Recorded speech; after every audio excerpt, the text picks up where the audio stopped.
हेडलाईन्सचे प्रायोजक आहे NBC bearings, लांब पळण्यासाठी। लोकसभा निवडणुकीसाठी पहिल्या टप्प्यात 11 वाजेपर्यंत त्रिपुरामध्ये 34.54% मतदान, पश्चिम बंगालमध्ये 33.56% तर महाराष्ट्रात 19.17% मतदान। नागपुरात देवेंद्र फडणवीसांकडून सहकुटुंब मतदान, लोकशाहीचा उत्सव सुरू, सर्वांनी मतदान करावं, फडणवीसांकडून आवाहन। नागपुरात नितीन गडकरींसह विकास ठाकरेंकडून मतदान, गडकरी आणि विकास ठाकरेंचं भवितव्य आज मतपेटीत बंद होणार। भंडाऱ्यात प्रफुल्ल पटेलांनी बजावला मतदानाचा हक्क, देशात मोदींसाठी सकारात्मक वातावरण, बारामतीत फक्त अजितदादांचीच हवा, पटेलांची प्रतिक्रिया। नाना पटोलेंकडून भंडाऱ्यातील सुफळी गावात मतदान, देशातून भाजपचं सरकार जाईल, मतदानानंतर पटोलेंची प्रतिक्रिया। चंद्रपुरातील महाविकास आघाडीच्या उमेदवार प्रतिभा धानोरकरांनी बजावला मतदानाचा हक्क, थोड्याच वेळात महायुतीचे उमेदवार सुधीर मुनगंटीवार हे देखील मतदान करणार।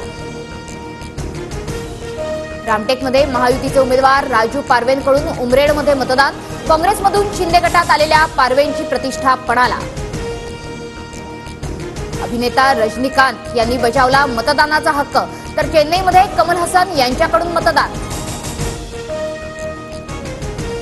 महाविकास आघाडीच्या बारामतीतील उमेदवार सुप्रिया सुळेंचा आजपासून प्रचार सुरू, शरद पवारांकडून नारळ फोडत प्रचाराला सुरुवात। धाराशिवच्या महायुतीच्या उमेदवार अर्चना पाटलांच्या प्रचारार्थ अजित पवारांची आज सभा, सभेआधी दादांनी हजरत ख्वाजा शमशोद्दीन गाझी यांच्या दरगाहमध्ये चादर चढवली। रत्नागिरी सिंधुदुर्गमधील महायुतीचे उमेदवार नारायण राणे आज उमेदवारी अर्ज दाखल करणार, अर्ज भरण्यापूर्वी राणे सहकुटुंब ग्रामदेवतेच्या दर्शनाला। सांगलीचे महाविकास आघाडीचे उमेदवार चंद्रहार पाटील आज उमेदवारी अर्ज भरणार, काँग्रेस आमदार विक्रम सावंत आणि राऊतांची भेट, पाटलांचा अर्ज भरण्याआधी ठाकरे गट आणि काँग्रेसचं मनोमिलन। महायुतीला पाठिंबा दिल्यानंतर शिवसेनेचे उमेदवार राहुल शेवाळे राज ठाकरेंच्या भेटीला, भेटीमध्ये प्रचाराबाबत चर्चा होण्याची शक्यता।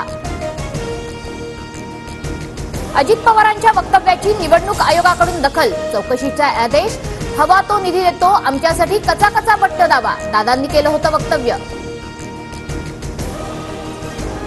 माढा लोकसभेतून शेकाप नेते अनिल देशमुखांची माघार, शरद पवारांसोबत सकारात्मक चर्चा, मोहिते पाटलांवरील नाराजी दूर, अनिकेत देशमुखांची प्रतिक्रिया।